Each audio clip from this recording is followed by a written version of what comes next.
खूबसूरत जूतों की जोड़ी। किसी गांव में एक मोची रहा करता था। उसके घर के पास ही उसकी एक छोटी सी दुकान थी। उस दुकान में वह मोची जूते बनाने का काम करता था। तैयार जूतों को बेचकर जो भी पैसे मोची के हाथ लगते, उन्हीं से वह अपने परिवार का पेट पालता था। इसमें कोई शक नहीं कि मोची अपना काम बड़ी मेहनत और लगन से करता था। लेकिन धीरे धीरे उसके जूते खरीदने वालों की संख्या कम होने लगी। इस वजह से उसे कम दाम पर अपने तैयार किए जूतों को बेचना पड़ता था। इसका नतीजा यह हुआ कि समय के साथ उसका सारा जमा पूंजी भी खत्म हो चली। नौबत ये आ गई कि उसे घर चलाने के लिए अपनी पत्नी के गहने तक बेचने पड़ गए। इस कारण मोची बहुत उदास रहने लगा। उसको उदास देखकर मोची की पत्नी उसे दिलासा देती है कि ऊपर वाले पर भरोसा रखो, सब कुछ ठीक हो जाएगा, भगवान हमारी मदद जरूर करेंगे। पत्नी की यह बात सुनकर मोची झूठ मूठ का मुस्कुरा देता और मन ही मन अपनी इस दशा को सोचकर चिंता में डूब जाया करता। एक समय ऐसा आया जब मोची की दुकान पर केवल एक जोड़ी ही जूते बचे।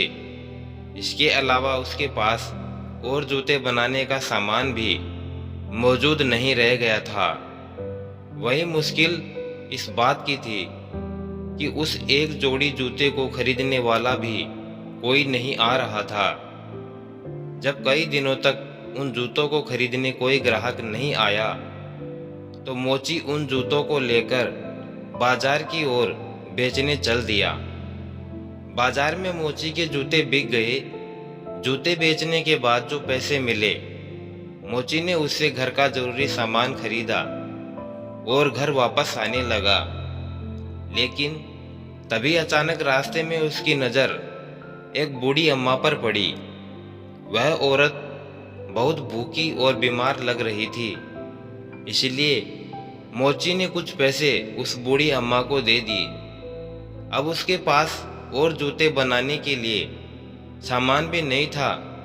वह दुकान लौटा और वहां उसने एक चमड़े का टुकड़ा बचा पाया।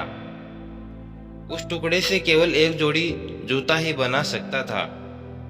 तो जूते के लिए मोची ने एक टुकड़ा काटकर तैयार किया और ये सोचकर घर वापस चला गया कि अब अंधेरा ज्यादा हो गया है, कल रोशनी में वह जूते तैयार करेगा। अगली सुबह जब वह जूते बनाने के लिए दुकान पहुंचा, तो उसे वहां कटे हुए चमड़े के टुकड़े की जगह एक तैयार जूते की जोड़ी मिली। जूते की जोड़ी इतनी खूबसूरत थी कि मोची उस जोड़ी को देखकर बहुत हैरान हो गया। मोची ने उस जोड़ी को उठाया और फौरन बाजार की ओर बेचने के लिए रवाना हो गया। वो जूते इतने खूबसूरत थे कि मोची को उसकी अच्छी खासी कीमत हासिल हुई।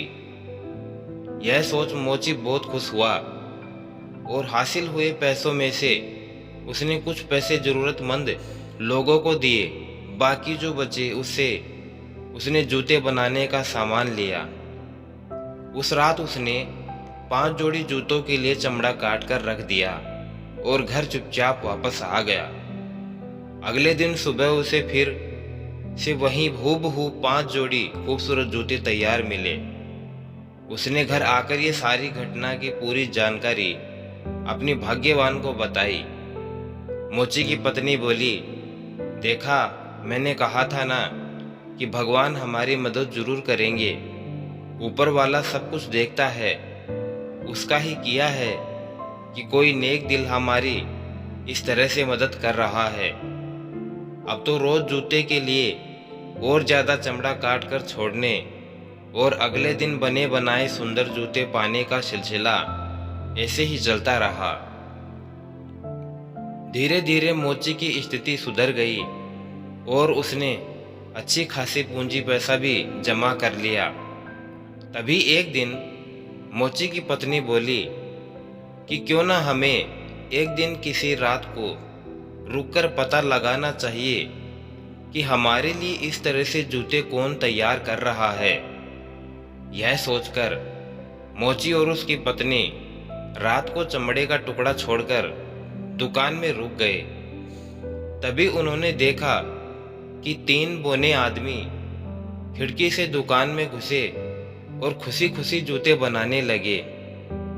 पूरी रात खूबसूरत जूते बनाने के बाद वह तीनों बौने खिड़की के रास्ते से ही वापस चले गए। यह सब देखने के बाद मोची और उसकी पत्नी आपस में बात करने लगे कि इन 3 बोनों ने हमारी बहुत मदद कर हमारी गीसो स्वार दी है, इसलिए हमें भी इनके लिए कुछ ना कुछ करना चाहिए, इन्हें कुछ उपहार देना चाहिए।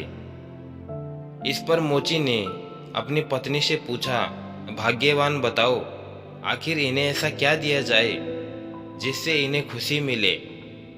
इस पर पत्नी कहती है, तुमने ध्यान दिया कि उनके पहने कपड़े और जूते काफ़ी पुराने हो गए हैं। मैं तो उनके लिए नए कपड़े सिल देती हूँ और आप उनके लिए जूते बना देना। फिर क्या था, मोची ने तीनों बोनों के लिए जूते बनाए और उसकी पत्नी ने तीनों के लिए सुंदर कपड़े तैयार किए।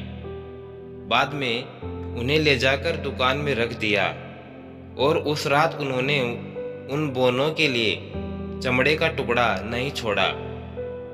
जब रात में तीनों बोने दुकान में घुसे तो अपने नाप के जूते और कपड़े पाकर खुश हुए। उन्होंने कपड़े और जूते पहने और खुशी खुशी वहां से चले गए। उस दिन के बाद से कुछ दिन तक मोची ने गौर किया कि उसकी द्वारा छोड़े गए चमड़े के टुकड़े वैसे ही पड़े मिलते। मोची समझ गया कि अब बोने उसकी मदद के लिए वहां नहीं आएंगे। उसकी स्थिति सुधर चुकी है और उसे अपना काम खुद करना होगा। इतने दिनों में मोची को लोगों की पसंद का अच्छी तरह से अंदाजा हो गया था, इसलिए उसने पूरी मेहनत और लगन के साथ बोनों जैसे ही खूबसूरत जूते बनाए और उन्हें बाजार में बेचा। मोची द्वारा बनाए गए जूते भी लोगों को बहुत बहुत पसंद आए और उसका काम अब अच्छा चलने लगा। तो दोस्तों, दूसरों द्वारा की गई मदद का आभार माने और उनसे सीख लें कि ना कि दूसरों पर निर्भर रहने लगें। दोस्तों, कैसी लगी ये कहानी? अगर आपको पसंद आई हो तो एक प्यारा सा लाइक करें और साथ ही साथ चैनल को सब्सक्राइब कर बेल आइकन जरूर प्रेस कर लें ताकि आने वाले नई वीडियो की नोटिफिकेशन आप तक सबसे पहले पहुंच जाए। वीडियो को अंत तक देखने के लिए आपका दिल से बहुत बहुत धन्यवाद। जय श्री श्याम।